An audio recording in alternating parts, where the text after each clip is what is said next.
I showed up on Christmas, but my son said, "Sorry, I think you've got the wrong house." Shocked, I walked away. Minutes later, he called, "Relax, Mom.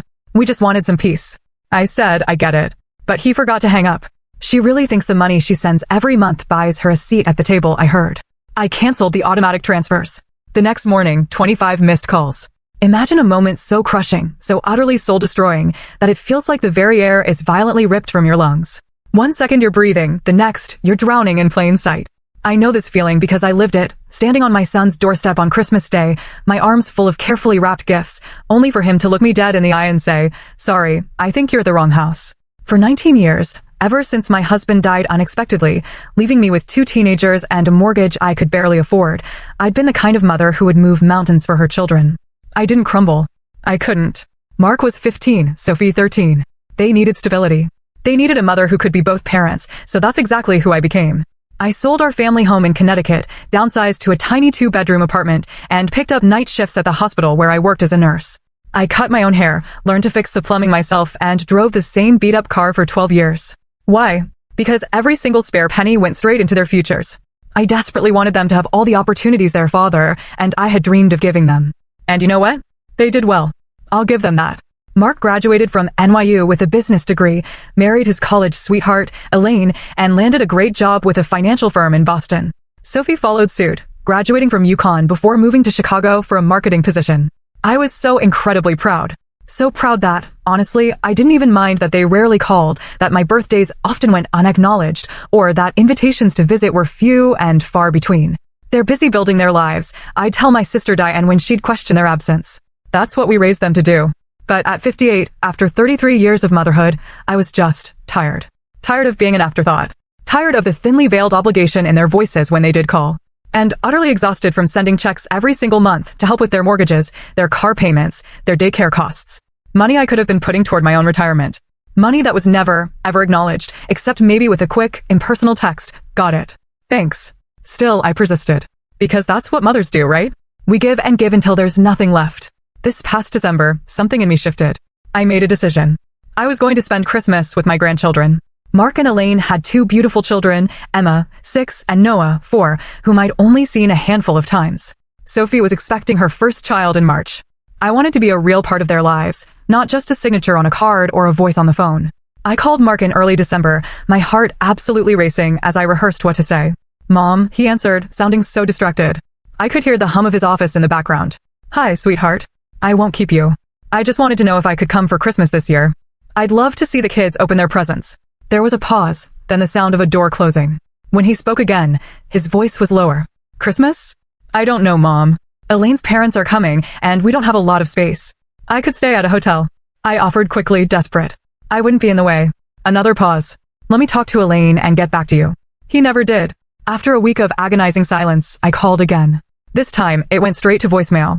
I left a message, my voice carefully steady. "Mark, it's Mom. I was just wondering if you'd had a chance to talk to Elaine about Christmas. I found a reasonable hotel nearby. Call me back when you can." 3 days later, I received a text. Just 4 words. "Christmas is fine. Dinner at 3. No hotel needed. You can have the guest room." I was elated. I booked my flight immediately, spent hours picking out the perfect gifts for the children, and even splurged on a new dress, emerald green, with a modest neckline that complemented my silver hair. I wanted to look nice for the family photos. The flight to Boston on Christmas Eve was turbulent, but my spirits were soaring. I took a taxi from the airport to the address Mark had provided, a beautiful colonial in an upscale suburb. The neighborhood was picture perfect, with snow-dusted lawns and twinkling lights adorning every house. I couldn't help but feel a surge of pride. My son had really done well for himself. I arrived just after 2 o'clock in the afternoon, pulling my suitcase behind me as I navigated the freshly shoveled walkway. I could see movement behind the frosted glass of the front door. My heart quickened as I rang the bell, smoothing down my coat with nervous hands. The door swung open, and there stood Mark, his expression flickering from surprise to something I couldn't quite name. He was taller than I remembered, his dark hair now peppered with gray at the temples. He looked so much like his father that my breath caught. "Mom," he said, the word flat, devoid of emotion. "You're early," I smiled, ignoring the absolute lack of warmth in his greeting. The flight got in ahead of schedule. I couldn't wait to see everyone. He didn't move to let me in. Behind him, I could hear the sound of laughter and Christmas music. "We weren't expecting you until tomorrow," he said, shifting his weight to block the doorway even more effectively. I frowned, confusion settling over me like a cold mist. Your text said dinner at 3. Today is Christmas, I insisted. Christmas dinner is tomorrow, he corrected, his voice taking on an edge of impatience. Today is Christmas Eve. I pulled out my phone, my hands trembling slightly as I navigated to his text. See, right here. Christmas is fine. Dinner at 3. He barely glanced at the screen. That's not what I meant. Look, Mom. Today is just family. Elaine's parents are here, and we're doing our own thing. Tomorrow is when we do the big dinner with extended family. Extended family. The words stung more than they should have. I swallowed hard, forcing a smile. That's fine. I can come back tomorrow. Maybe you could point me to my hotel, the one you said I didn't need to book because I could stay in the guest room. A flash of something, guilt, perhaps, crossed his face. The guest room isn't ready. We thought you were coming tomorrow. I stood there, suitcase in hand, as the crushing reality of the situation began to sink in. So where am I supposed to stay tonight? He had the decency to look uncomfortable. There's a holiday in about 15 minutes from here. I can call and see if they have a room available. Behind him, a small voice called out, Daddy, who's at the door? Mark turned, his body language shifting. Nobody, sweetheart. Go back to Grandma and Grandpa. Nobody. That's what I was to my own son. Nobody. I took a step back. Dignity. The only thing keeping me upright. Don't bother with the hotel. I'll figure it out. Mom, he started, but I cut him off. Merry Christmas, Mark. Give the children my love. I turned and walked away, my suitcase feeling heavier with each painful step. I didn't look back, not even when I heard the door close behind me. I made it to the end of the block before the tears came, hot and furious against my cold cheeks. It was there, sitting on a bench at a bus stop, that I decided I wouldn't go to a hotel. I would come back tomorrow as planned. Perhaps there had been a genuine misunderstanding. Perhaps tomorrow would be different. It wasn't. When I returned the next day, at precisely 2:45 p.m., dressed in my new emerald dress with arms full of gifts, Mark opened the door and uttered those unforgivable words. Sorry, I think you're at the wrong house. For a moment, I thought he was joking. Some cruel prank that would end with laughter and apologies. But his eyes were cold, unfamiliar.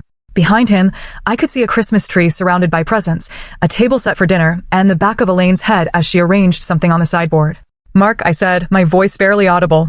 It's me. It's Mom. He didn't flinch. I think you have the wrong address. There's no Mark here. And then he closed the door. I stood there frozen as the world tilted on its axis. This couldn't be happening. Not to me. Not after everything. I was halfway down the walkway when my phone rang. Mark's name flashed on the screen. I answered, a flicker of desperate hope fluttering in my chest. Mom. His voice was different now. Casual. Almost amused. Sorry about that. Elaine's parents are super traditional, and they don't know about, the financial arrangement we have. We're trying to keep things peaceful. Financial arrangement? I repeated, the words foreign on my tongue. Yeah, the monthly support. Look, why don't you head back to your hotel? I'll call you tomorrow when things calm down. I don't have a hotel, Mark. I came here to spend Christmas with my family. He sighed, the sound grating against my ear. Mom, I can't do this right now. Just give us some space, okay? We'll figure it out later. I don't understand, I whispered, my voice breaking. What did I do? Nothing. It's not. Look, I've got to go. Dinner is almost ready. Mark, relax. Mom, we just want some peace. I took a deep breath, my entire body shaking. I understand. I was about to hang up when I heard it. Mark's voice, slightly muffled, as if he'd pulled the phone away from his face, but hadn't yet disconnected. She thinks that money she sends every month buys her a seat at the table.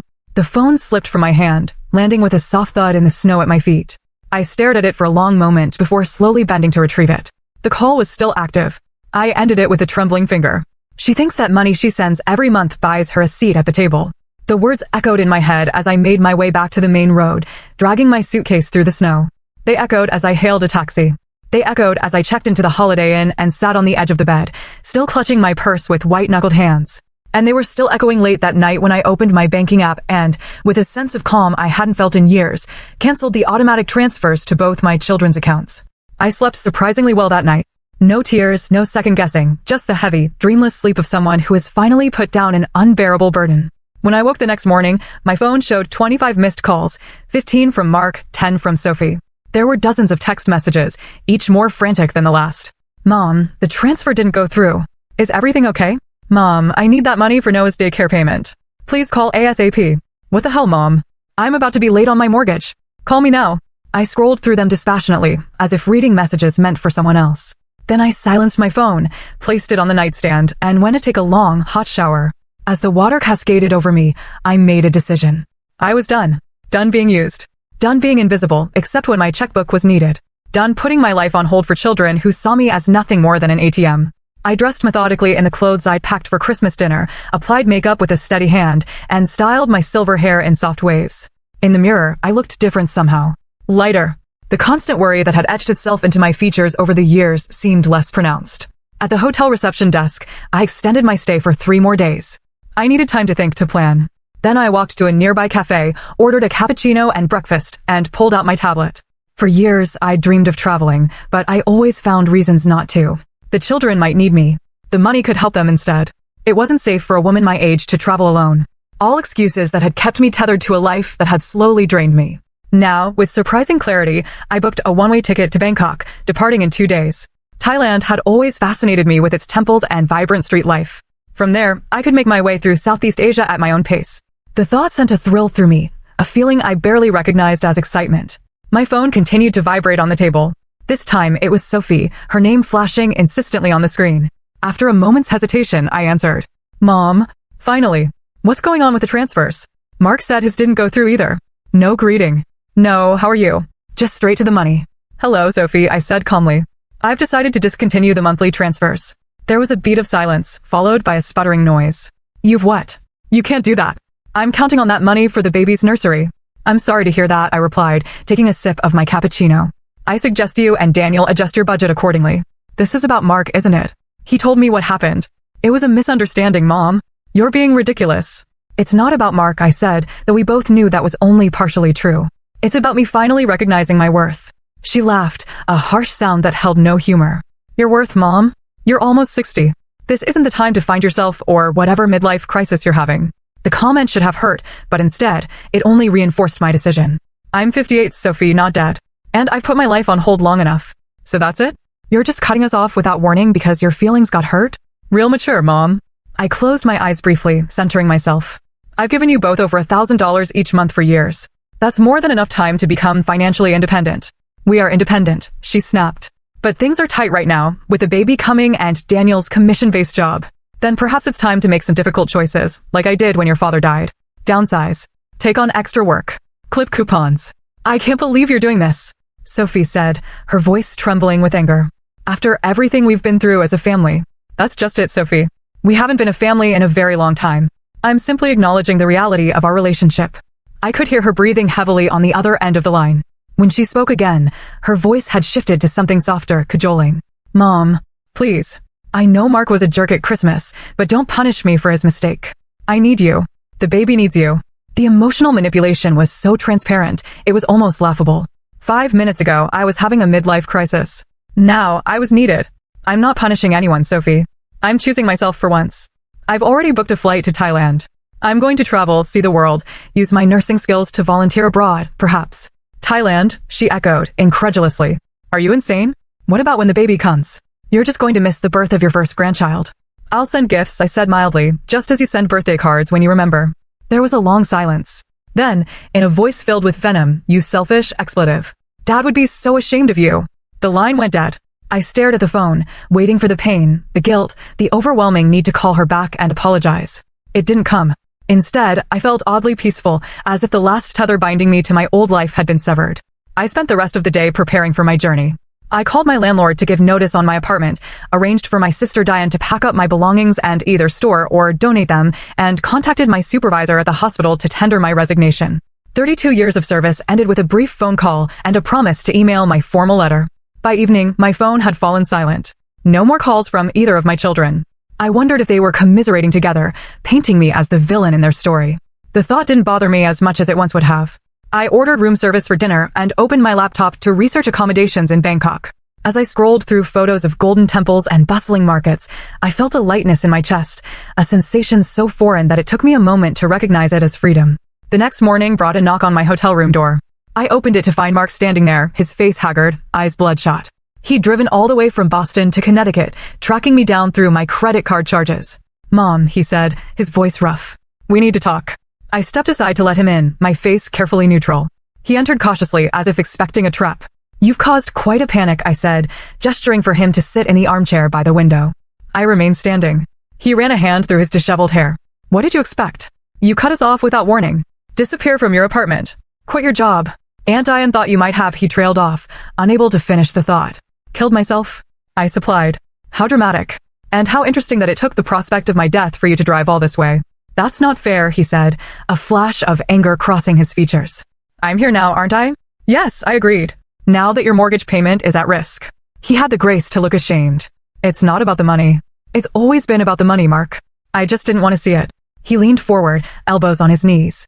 Look, I know I handled Christmas badly. Elaine's parents are judgmental as hell, and I panicked. I'm sorry. I'm sure you are, I said, my voice devoid of sympathy. But this isn't just about Christmas. This is about years of being an afterthought, of being valued only for what I could provide. That's not true, he protested weakly. Isn't it? When was the last time you called me just to chat? When was the last time you invited me to visit without me having to ask? When was the last time you thanked me, really thanked me, for everything I've sacrificed for you?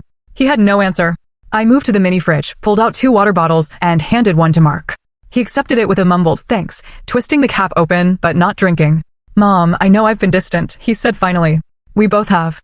Life gets busy. Work, kids, mortgages. You know how it is. I do know, I replied, perching on the edge of the bed. I raised 2 children alone while working full-time. I still managed to call my mother every Sunday until the day she died. He winced. That's different. How? It just is, he said, frustration edging his voice. Look, we're not perfect. We should call more, visit more, I get it. But cutting us off financially without warning, fleeing the country, that's extreme. Even for you. Even for me? As if I had a history of irrational behavior rather than a lifetime of selfless devotion. I'm not fleeing, I corrected. I'm traveling. Something I've wanted to do for years, but couldn't because I was too busy making sure you and your sister had everything you needed, and apparently, everything you wanted. And now you're punishing us for not being grateful enough. I studied him, this man who had once been my sweet little boy. When had he become so entitled? This might surprise you, Mark, but not everything is about you. This is about me finally living my life on my terms. He scoffed. Right. That's why you timed this little epiphany immediately after Christmas. You're confusing cause and effect, I said. Christmas didn't cause this decision. It merely confirmed what I'd suspected for years. I'm nothing more to you than a financial convenience. That's not true, he insisted, though his eyes slid away from mine. We love you. Perhaps you do, in your way, I conceded. But love without respect isn't love at all. It's obligation. He drank from his water bottle, his throat working. When he looked at me again, his expression had shifted to something more calculating. So, what will it take? Excuse me. To fix this, he clarified, gesturing vaguely between us. What do you want? More visits? Weekly calls? We can make that happen. The transactional nature of his offer made my stomach turn. I don't want anything from you that doesn't come freely. Then what's the point of all this? He demanded, voice rising. If you're not trying to teach us a lesson or extract some kind of promise, what are you doing? I'm setting myself free, I said simply. And in doing so, I'm setting you free too. Free from obligation. Free from pretending. Free from the burden of a mother who supposedly embarrasses you so much that you'd pretend not to know me on your own doorstep. He had the decency to flush. I told you that was a mistake. I panicked. No, Mark. A mistake is forgetting someone's birthday. A mistake is burning dinner. What you did was a choice. A choice that revealed exactly how you see me. One bad moment doesn't erase 20 years of what? I interrupted. Of me giving and you taking? You're right. It doesn't erase it, but it certainly clarifies it. He stood abruptly, pacing the small hotel room. So that's it? You're just done with us? With your own children? I'm done being used, I corrected. If you and Sophie want a relationship with me, a real one, based on mutual respect and affection, I'm open to that. But it won't include financial support, and it won't be on your terms alone. And if we don't agree to your conditions, they're not conditions, Mark. They're boundaries. And if you can't respect them, then yes, I suppose I am done. He stared at me as if seeing me for the first time. Perhaps he was. For most of his adult life, I'd been a voice on the phone, a signature on a check, a benevolent ghost who appeared briefly at graduations and weddings before fading back into the background. I can't believe you're doing this, he said, echoing his sister's words from the day before. After everything Dad and I sacrificed, I cut him off with a sharp laugh. Your father has been dead for 19 years. What exactly have you sacrificed, Mark? Please enlighten me. He opened his mouth, then closed it again. We both knew the answer was nothing. That's what I thought, I said, rising from the bed. I think it's time for you to go. Mom. I have a flight to catch tomorrow, and I still have preparations to make. He didn't move. You're really going through with this? Thailand? Yes. For how long? I don't know, I admitted. As long as it feels right. Maybe a month, maybe a year. And the house? Your job? Your life. I've given notice on my apartment. Diane will handle my belongings. As for my job, I've worked at the same hospital for over 3 decades. I think I've earned a break. His face hardened. And the money? Our money. There it was. The real reason for his visit, laid bare at last. There is no our money, Mark. There never was. There was my money, which I chose to share with you. I'm now choosing differently. We have obligations, Mom. Mortgages, car payments, Emma's private school tuition, Noah's therapy sessions. All choices you made, I pointed out. Choices that you'll now have to fund yourself, like every other adult in the world. He ran a hand over his face, desperation creeping into his expression. We can't just rearrange our entire financial lives overnight. We need time to adjust. You've had years to adjust, I said. Years of knowing those transfers wouldn't last forever. What did you think was going to happen when I retired? I don't know. I didn't think about it, he burst out. Is that what you want to hear? That we took you for granted? Fine, we did. I'm sorry, but you can't just, I can, I said quietly. And I have. We stared at each other across the room, the distance between us far greater than the few feet of hotel carpet. In his eyes, I saw the slow realization that he'd lost. That no amount of arguing or guilt-tripping would change my mind. What am I supposed to tell Sophie? He asked finally. Whatever you like. The truth might be refreshing, but I won't hold my breath. He picked up his coat from where he'd draped it over the chair. You know she's pregnant. The stress of this, it's not good for her or the baby. One last attempt at manipulation. I almost admired his persistence. Sophie is a grown woman with a husband and a medical degree. I'm sure she can manage her stress appropriately. He shrugged into his coat, movements jerky with suppressed anger. When Dad died, you promised to always be there for us. And I was, I replied, the calm in my voice belying the storm of emotions beneath. For 19 years, I was there in every way that mattered. But promises go both ways, Mark. Where were you when I needed you? He had no answer for that. With a final hard look, he moved to the door. This isn't over, he said, hand on the knob. For me, it is. After he left, I sat heavily on the bed, expecting the delayed wave of grief or guilt to finally crash over me. It didn't come. Instead, I felt a curious sense of completion, as if I'd finally closed a book I'd been reading for far too long. I picked up my phone and called Diane. Hey, sis, she answered, voice cautious. How are you holding up? Better than expected, I said truthfully. Mark found me. I know. He called me in a panic yesterday. I hope you don't mind that I told him where you might be. It's fine. It was a conversation that needed to happen. There was a pause, and nothing's changed. I'm still going to Thailand tomorrow. She exhaled slowly. I have to say, Ruth, you've surprised me.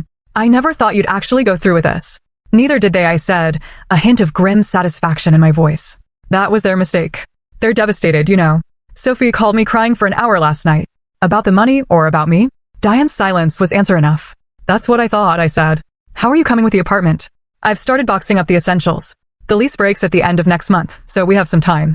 What do you want me to do with it all? Keep what you want. Donate the rest. I'm traveling light from now on. Ruth, she said hesitantly, are you sure about this? Traveling alone at our age. I was sure enough to raise 2 children alone, I reminded her. I think I can manage a trip to Thailand. It's not the same thing. No, I agreed. This will be much easier. She laughed, despite herself. You know, I'm almost envious. While you're exploring temples in Bangkok, I'll be watching the prices at Target with Gerald. You could come, I suggested impulsively. Not right away, but maybe in a few months. We could meet in Vietnam or Cambodia. There was a pause, filled with possibility. I'll think about it, she said finally. Gerald might need some convincing, but I'll think about it. After we hung up, I returned to my packing. Each item I placed in my suitcase felt like another step toward freedom. I was traveling with just enough clothes for various weather, comfortable shoes, my medication, and a tablet loaded with books I'd been meaning to read for years. I'd also transferred a significant portion of my savings, money I'd been putting aside for emergencies, which had usually meant my children's emergencies, to a travel account. The rest would remain untouched, growing steadily for my eventual return, whenever that might be. As evening fell, I ordered my last American meal for a while, a cheeseburger and fries from the hotel restaurant, and ate it while watching the sunset through my window. My phone remained silent. No more calls from Mark or Sophie. Perhaps they'd finally accepted the new reality. More likely, they were plotting their next approach. It didn't matter. By this time tomorrow, I'd be thousands of miles away, beginning the next chapter of my life without obligation, without guilt, without the constant drain of one-sided love. For the first time in decades, I was putting myself first, and it felt like waking up after a very long sleep. Bangkok greeted me with a wall of humid heat and a cacophony of sounds, honking taxis, vendors calling out to tourists, the musical lilt of Thai conversation. After 22 hours of travel, I should have been exhausted, but adrenaline carried me through customs and into a taxi bound for the small boutique hotel I'd booked in the Sukhumvit district. The driver chatted amiably in broken English, pointing out landmarks as we navigated the congested streets. I nodded and smiled, my mind still adjusting to the reality that I was actually here, halfway around the world from everything familiar. My phone had been silent since I'd left American airspace. I'd sent Diane a brief message letting her know I'd arrived safely, but otherwise maintained radio silence. There was something liberating about being unreachable, about letting the distance between me and my old life expand with each passing hour. The hotel was a charming 6-story building tucked away on a quiet side street. My room was small but elegant, with a balcony overlooking a courtyard filled with tropical plants. I showered away the grime of travel, changed into fresh clothes, and ventured out into the Bangkok afternoon. For the next week, I lived in a pleasant haze of discovery. I visited the Grand Palace, its golden spires gleaming in the sunlight. I wandered through temples where monks in saffron robes moved in silent contemplation. I ate pad thai from street vendors and haggled for trinkets in sprawling markets. I took a cooking class and learned to make green curry from scratch. In the evenings, I sat on my balcony, sipping Ching beer and writing in the journal I'd started on the plane. Not about my children or the pain of Christmas. Those memories seem to belong to someone else now. But about the colors, sounds, and tastes of Thailand. About the elderly woman who'd shown me how to properly wrap a sarong. About the young backpacker from Australia who'd shared his table with me at a crowded restaurant and regaled me with stories of his travels through Southeast Asia. On my 10th day in Bangkok, I returned to my hotel to find an email from Sophie. The subject line read, "Urgent, we need to talk." I considered ignoring it, but curiosity won out. I opened it as I kicked off my sandals and settled onto the bed. "Mom, it's been nearly 2 weeks since you've gone on this, whatever this is. Mark told me about your conversation at the hotel. I think you're being incredibly selfish and short-sighted, but that's apparently nothing new. What is new is that my doctor is concerned about my blood pressure. The stress of your little disappearing act has put my pregnancy at risk. Daniel and I are faced with the very real possibility of complications, and the financial strain isn't helping. We're about to miss a mortgage payment, and Daniel's commission checks have been smaller than expected this quarter. I don't know what kind of point you're trying to prove, but I hope it's worth potentially harming your grandchild. If something happens to this baby because of the stress you've caused, I will never forgive you. Never. We need the support you promised us. We've built our lives around it. You can't just change the rules without warning.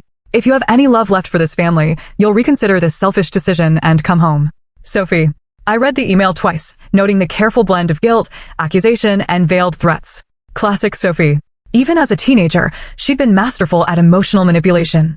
A bad grade wasn't her fault, but her teacher's. A missed curfew was because her friend needed her. There was always someone else to blame, always a reason why the rules shouldn't apply to her. And now, her unborn child had become the latest pawn in her game. I set the phone aside and walked to the balcony, gazing out at the unfamiliar skyline.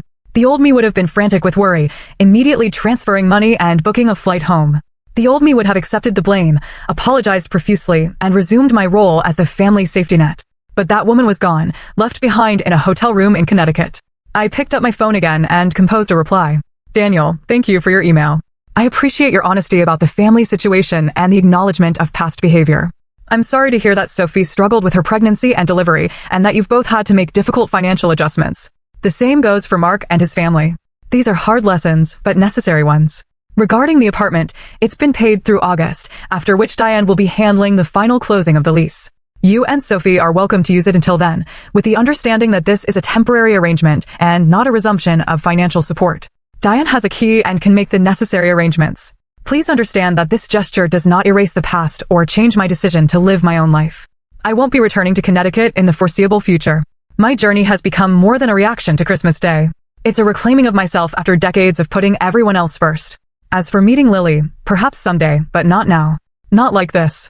When and if we reconnect, it needs to be based on mutual respect and genuine affection, not necessity or convenience. I wish you, Sophie, and Lily well. Ruth." I hit send before I could second-guess myself, then turned off my phone entirely.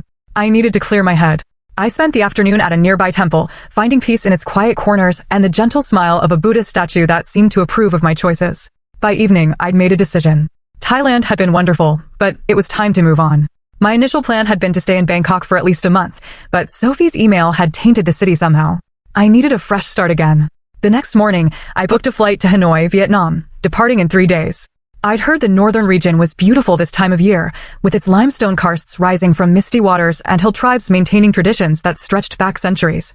When I finally turned my phone back on, there were no new messages from Sophie, but there was a voicemail from Mark. His voice was tight with controlled anger. "Mom, I don't know what you said to Sophie, but she's been admitted to the hospital with pregnancy complications. Her doctor is talking about possible bed rest for the remainder of her pregnancy, which means she'll have to take unpaid leave from work. Daniel can't cover their expenses alone. This isn't a game anymore. This is your grandchild's health we're talking about. Call me back." I sat heavily on the edge of the bed, my hands suddenly cold. Was it possible? Could my actions have actually caused Sophie's condition to worsen? The familiar weight of maternal guilt pressed down on me, threatening to crush the fragile independence I'd built over the past 2 weeks. Then I remembered Sophie's history. How she'd faked a sprained ankle to get out of a math test in 7th grade. How she'd claimed food poisoning to avoid a family reunion she didn't want to attend. How she'd manipulated me time and again with calculated displays of distress. I called Mark back. When he answered, his voice was curt. Finally, how is Sophie? I asked, keeping my tone neutral stable. They're monitoring her and the baby. Her blood pressure spiked dangerously high after your email. I see, I said carefully. And what exactly did my email say that was so shocking? He paused. I don't know. She was too upset to show me. Something about cutting her off permanently. I simply reaffirmed what I'd already told you both. That the financial support has ended. Nothing new, nothing surprising. Well, whatever you said, it landed her in the hospital. Are you happy now? The accusation hung between us, thousands of miles apart, yet intimately connected by the familiar dance of guilt and obligation. No, Mark, I'm not happy that Sophie is in the hospital, but I'm also not responsible for her medical condition. Pregnant women have high blood pressure for many reasons. You're unbelievable, he muttered. Your daughter is in the hospital, possibly facing a high-risk pregnancy, and you're in Thailand playing tourist and making excuses. I'm not making excuses, I said. I'm stating facts. But since you brought it up, yes, I am in Thailand, living my life, finally, after decades of putting everyone else first. At what cost, Mom? Your family? Your grandchildren? My family exists whether I finance them or not, I pointed out. And my grandchildren will know me as a person, not a checkbook. Or they won't know me at all. That's up to you and Sophie. Now. There was a long silence.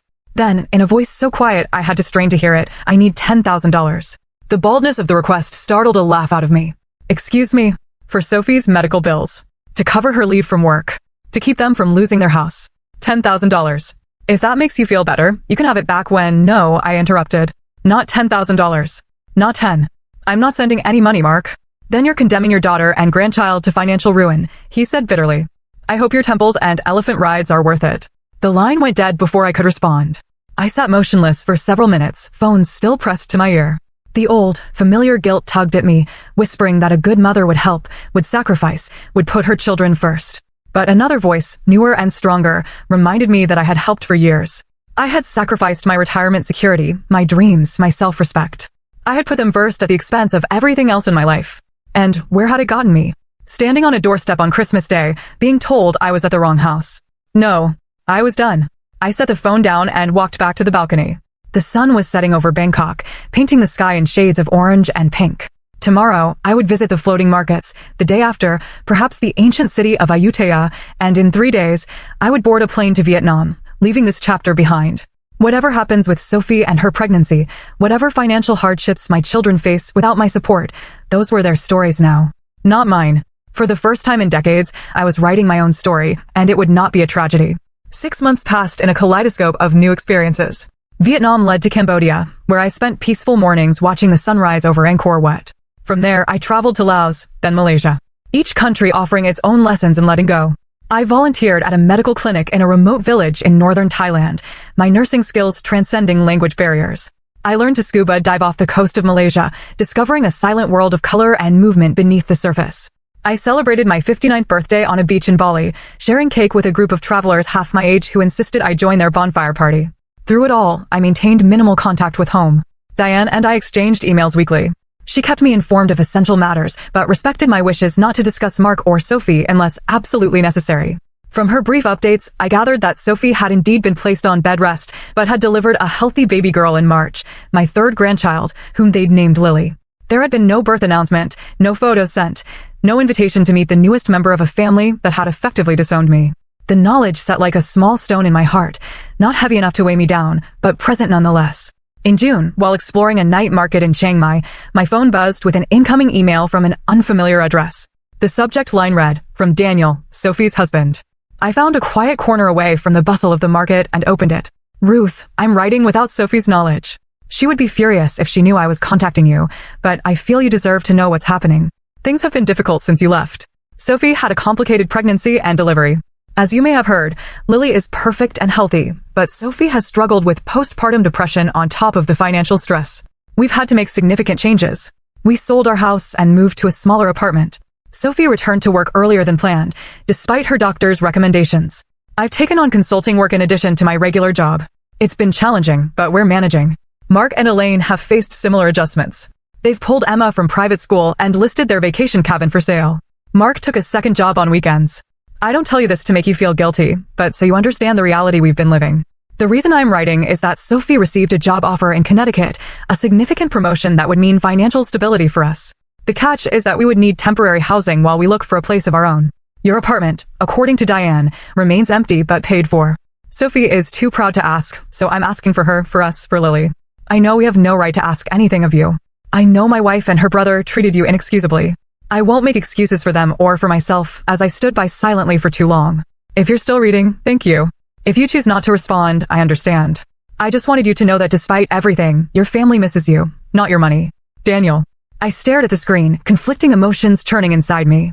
It was the first honest communication I'd received from any of them. No manipulation, no demands, just a straightforward request and an acknowledgement of past wrongs. For a moment, I allowed myself to imagine saying yes. I could offer them the apartment, return to Connecticut, meet my granddaughter, attempt to rebuild some semblance of family. The path back to my old life stretched before me, familiar and safe. But then I remembered Christmas Day, the casual cruelty, the years of being taken for granted, the frantic calls that came only when the money stopped. Not your money, you. A beautiful sentiment, but was it true, or was this simply a more sophisticated form of manipulation? I closed the email without responding and rejoined the vibrant chaos of the night market. I needed time to think. The next morning, I sat on the balcony of my guest house, watching the city come alive below me. After careful consideration, I composed my response. Daniel, thank you for your email. I appreciate your honesty about the family situation and the acknowledgement of past behavior. I'm sorry to hear that Sophie struggled with her pregnancy and delivery, and that you've both had to make difficult financial adjustments. The same goes for Mark and his family. These are hard lessons, but necessary ones. Regarding the apartment, it's been paid through August, after which Diane will be handling the final closing of the lease. You and Sophie are welcome to use it until then, with the understanding that this is a temporary arrangement and not a resumption of financial support. Diane has a key and can make the necessary arrangements. Please understand that this gesture does not erase the past or change my decision to live my own life. I won't be returning to Connecticut in the foreseeable future. My journey has become more than a reaction to Christmas Day. It's a reclaiming of myself after decades of putting everyone else first. As for meeting Lily, perhaps someday, but not now. Not like this. When and if we reconnect, it needs to be based on mutual respect and genuine affection, not necessity or convenience. I wish you, Sophie, and Lily well. Ruth. I hit send, then closed my laptop and went to pack. My flight to Japan left that afternoon, the next leg of a journey that had no fixed destination or end date. 3 days later, I received a brief reply from Daniel, thanking me for the apartment and including, without comment, a photo of Lily. She was beautiful with Sophie's delicate features and a shock of dark hair that reminded me of her grandfather. I saved the photo but didn't respond. That night, I called Diane. They're really struggling, aren't they? I asked after we'd exchanged pleasantries. Yes, she said simply. But they're figuring it out. Sophie's job offer is legitimate, a good position with better pay. Mark's taken a financial planning course, if you can believe it. Apparently, he's become quite the budgeting expert. I laughed softly. Better late than never, I suppose. Are you having second thoughts? She asked carefully. About the money, no. About cutting them off completely, sometimes I admit it. I look at that photo of Lily and wonder if I'm punishing an innocent child for her parents' mistakes. You're not punishing anyone, Ruth. You're living your life. There's a difference. Is there? I mused. Sometimes it feels like a very fine line. The difference, she said firmly, is intent. You didn't leave to hurt them. You left to save yourself. I considered this as I watched the Tokyo skyline glitter outside my window. I offered them the apartment. I know. Daniel called me yesterday. He was grateful, though Sophie hasn't said a word about it. She wouldn't, I said. Pride runs deep in this family. Wonder where she gets that from? Diane teased. After we hung up, I sat for a long time, thinking about family, about choices, about the ripple effects of a single moment on a snowy doorstep. Had I done the right thing? By most traditional standards, probably not. A good mother would have forgiven, would have returned, would have continued to sacrifice. But those standards had nearly destroyed me, had enabled behaviors that diminished us all. In the end, the question wasn't whether I'd done the right thing, but whether I could live with a choice I'd made. And the answer, increasingly, was yes. 1 year to the day after that fateful Christmas, I found myself on a beach in New Zealand, watching the sunrise on what would be a warm summer day in the southern hemisphere. My phone buzzed with a text message from an international number I didn't recognize. It's Sophie. Daniel gave me your number. Lily took her first steps yesterday. I recorded it. Thought you might want to see. No pressure to respond. Attached was a video. I watched it with a curious detachment.